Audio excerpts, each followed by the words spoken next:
Au fait, ce scénario a été écrit vraiment, sur un désir. À la base, j'avais travaillé avec Olivier Gourmet, heu, qui jouait enfin, pour la première fois, qui jouait le rôle, un des 2 rôles principaux dans La Tendresse.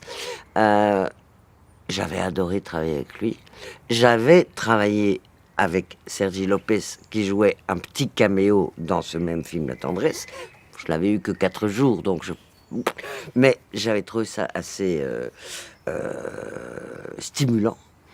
Et ces 2 hommes qui se connaissaient n'avaient jamais vraiment travaillé ensemble.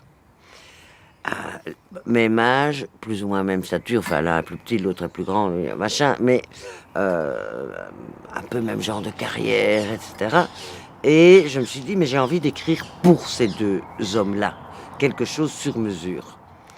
Et puis tout de suite m'est venue l'idée, heu, d'un troisième comédien.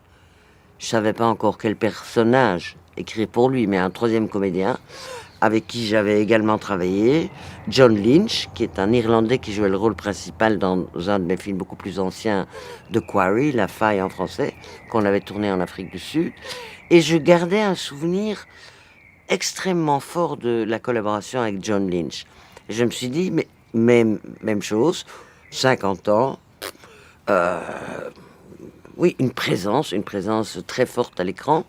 Et donc j'ai créé un troisième personnage. C'était un désir de metteur en scène de retrouver des comédiens, et de leur écrire un truc sur mesure, sans leur demander leur avis.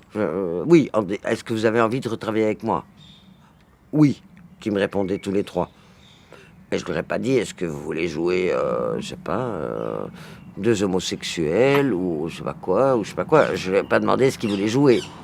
J'ai écrit avec Hubert Mingarelli et c'est vraiment parti du désir de retrouver ces hommes et de travailler avec ces hommes.